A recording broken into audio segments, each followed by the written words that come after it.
Hey guys, Madrid তাদের টানা 2টা ম্যাচ জিতে গেল এবং কালকের ম্যাচে রিয়াল ওভারদেওকে 3-0 গোলে তারা উড়িয়ে দিয়েছে।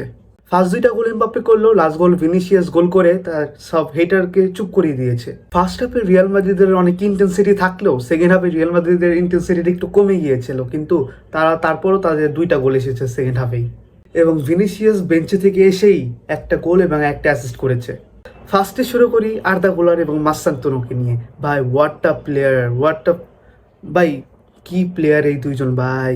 আর্দা গুলার যা খেললো কালকে এবং সব অ্যাকুরেট ছিল, তার পাস, লং বল, ব্রিদিং, এবং মাস্তানতুনো তো সেই লাগছিল আমার। And I believe this to can be the future legends of Real Madrid.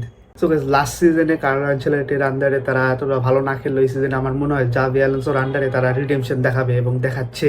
টানা 2টা ম্যাচে 3-3 6 পয়েন্ট, এটা তাদেরকে মোরাল বুঝ দিবে অনেক।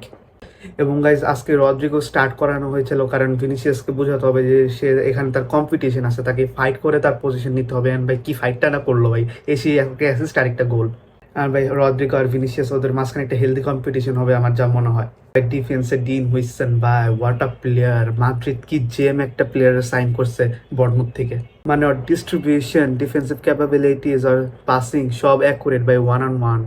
এবং মিডফিল্ডে তো চুয়ামেনি আর ফেদে ভালভার্দে আসছেই, তাদের পাসিং এবং হোল্ডিং সব অ্যাকুরেট একবারে। আর ভাই রাইট ব্যাকে আজকে কারভাহাল স্টার্ট করছিল, কারণ কারভাহাল যে ফর্মে এখন তার দেখাইতেছে, ট্রেনকে তার অনেক হার্ড ওয়ার্ক করতে হবে কারভাহালের উপরে তার জায়গাটা নিশ্চিত করতে। কিন্তু ভাই লাস্ট ম্যাচে ট্রেন স্টার্ট করছিল, কিন্তু সে এত এক্সট্রা অর্ডিনারি কিছু করতে পারেনি। মানে একটা নর্মাল রাইট ব্যাক যেমনি খেলে অমনি খেলতেছিল।